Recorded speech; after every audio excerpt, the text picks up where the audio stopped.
Bismillahirrahmanirrahim. Assalamualaikum warahmatullahi wabarakatuh. Waalaikumsalam warahmatullahi wabarakatuh. Alhamdulillah, alhamdulillah rabbil alamin. Wa bihi nasta'in wa ala umuri wassalatu wassalamu ala asyrafil anbiya wal mursalin sayyidina wa habibina wa syafi'ina wa nurul qulubina Muhammadin nabiyyi rabbil alamin wa nurul muhaddithin wa ala alihi wa sahbihi ajma'in. Subhanaka la ilma lana illa ma 'allamtana innaka antal alimul hakim. Rabbi shrah li sadri wa yassir li amri wa hlul 'uqdatam min lisani yafqahu qawli. Amma ba'd.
Tidaklah seseorang menjaga daripada salat duhanya kecuali orang tersebut orang yang awalin tadi, orang-orang yang dekat dengan Allah.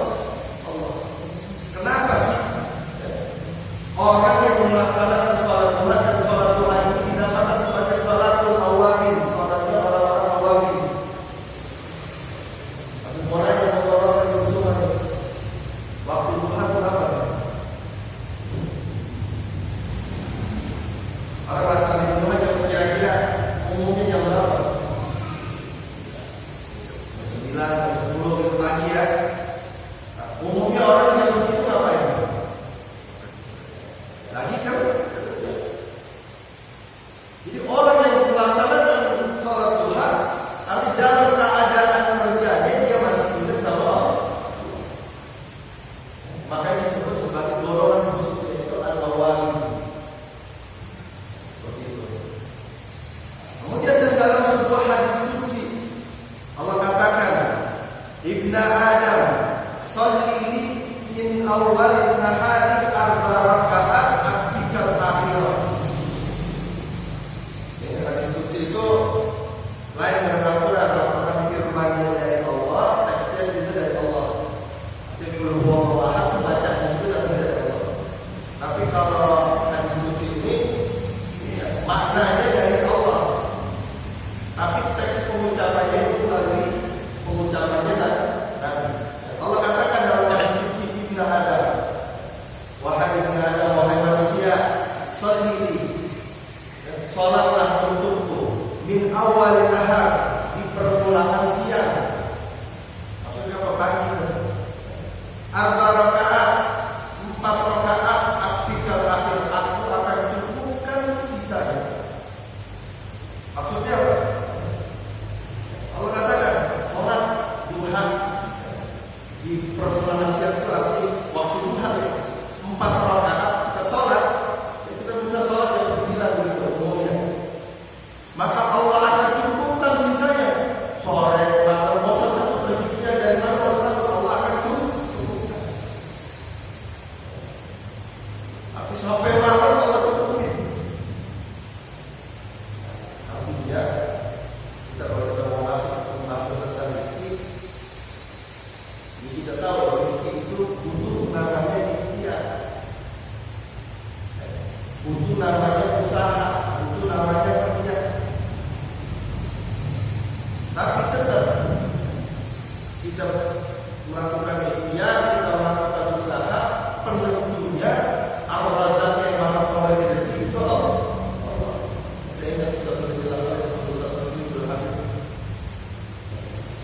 orang yang kan dalam sholat khutbahnya ketika sholat Jumat, beras yang kita makan, nasi, menjadi nasi kita makan, sudah dicatat oleh Allah. Itu berasnya dari mana, yang nanam siapa, diantar ke serpong lewat apa, terus kita belinya di mana, dari mana, terus dibawa pulang. Makanya dalam Al-Quran itu Allah katakan, Innallaha huwa razzaq, sesungguhnya Allah itu tidak paham memberi rezeki. Dan lama-lama betapa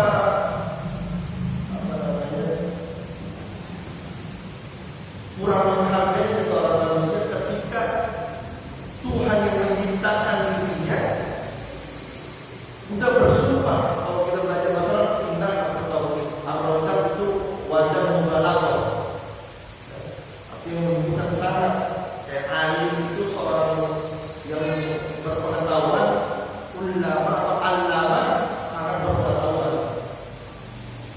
Artinya dalam Al-Quran Allah katakan ini orang yang mana Allah katakan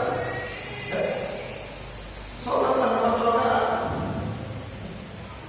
Sisanya gimana? Rezekinya bagaimana? Ntar sore gimana? Malam gimana? Namanya akfikal akhirah.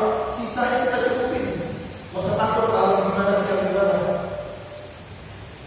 Betapa banyak dari kita mencari rezeki dari pagi sampai malam. Capek luar biasa. Dan belum mencukupi daripada kebutuhan. Ingat, di waktu di mana kita bekerja, empatkan, ya, kalau bisa 4 rakaat 2 rakaat, empatkan kita untuk menyelesaikan dengan sholat itu berapa lama sampai 2 menit 2 rakaat. Seperti itu. Kemudian dalam hadis yang ada dikatakan yusbihu ala kulli sulama min ahadikum sadaqah. Di setiap pagi atas setiap sendi-sendi kita, sendi-sendi kita banyak.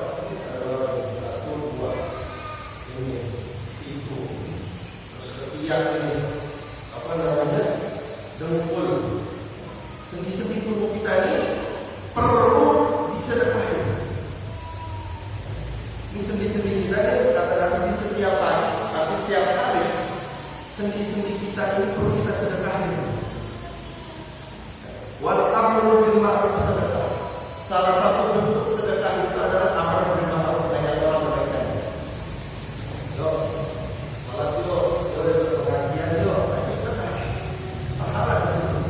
Wanah dari munkar, cegah orang dari keburukan, kasih tahu dan itu hukumnya nggak boleh. Cegah dari orang yang berkemungkaran itu sedekah. Wajib jitu anda karakatan yang hukuman minumah. Ini sendi yang banyak di tubuh kita ini cukup bayar sedekahnya itu dengan apa? Dengan 2 rakaat salat itu. Itu nggak perlu kita usah bertanya, tapi juga cukup kita kebayar ini semua sendiri. Jangan salah itu. Jadi ini nikmat yang luar biasa. Kita punya sendiri nikmat yang luar biasa. Kita bisa lihat orang yang punya penyakit itu mau megang gelas saja nggak bisa, mau jalan nggak bisa, mau naik tangga nggak bisa. Ini manfaatnya sendiri. Allah ciptakan di tubuh kita ada beberapa sendi. Bagaimana mensedekahi atas nikmat, bersyukur, mengucapkan syukur atas nikmat sendi-sendi yang Allah telah berikan kepada kita, cukup dengan 2 rakaat salat dulu. Dan utama-utama yang banyak, utama salat dulu. Karena kita masuk waktunya kapan? Min irtifati samsil qadra roma ila zawal.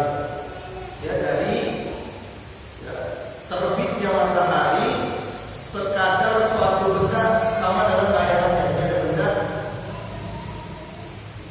sama dengan bayangannya. Kira-kira jam berapa?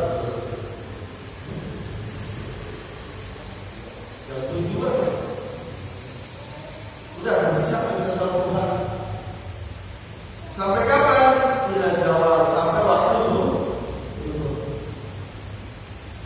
Artinya kita mau ngerjain pagi-pagi jam 8 untuk berangkat kerja boleh, atau jam 7 juga boleh.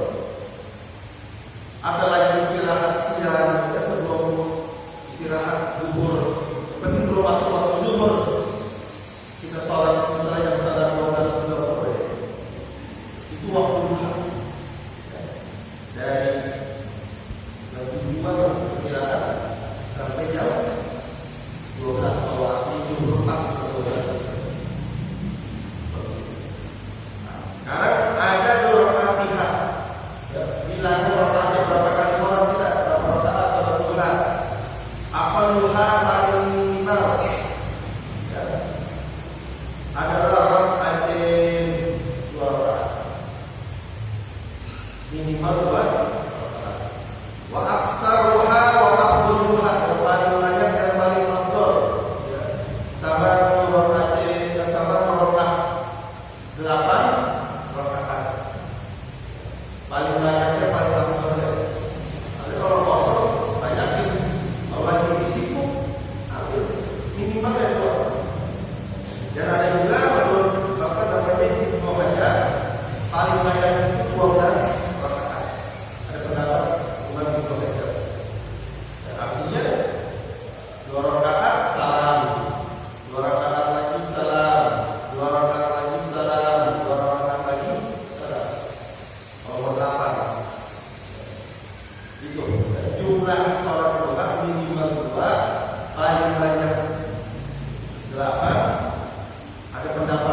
biha an yusallima min kulli raka'atin al-awwal 2 rakaat salam, 2 rakaat salam. Sholat tarawih. Kemudian baca apa nih? Kalau kita mau baca sholat duha, baca apa yang perlu kita baca, bebas bacanya. Mau buru-buru boleh. Tapi kalau kita makronya, kita baca asal-asal duha.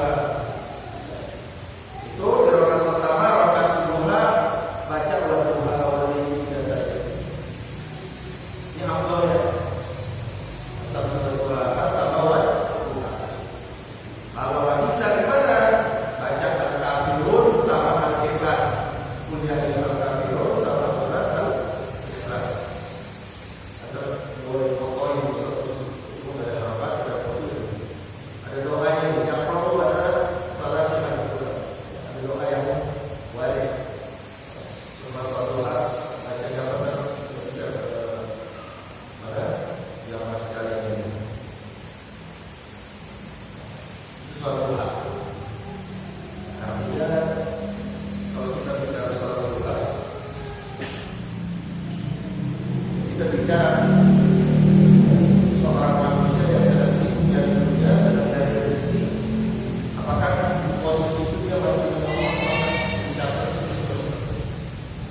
Kalau tercatat kita sebagai seorang wali, orang-orang yang dekat sama Allah, orang-orang yang kembali kepada Allah, maka dalam keadaan mencari rezeki pun, yang mana itu hukumnya wajib. Yang rezeki untuk kasih makan anak istri apa hukumnya wajib. Kita masih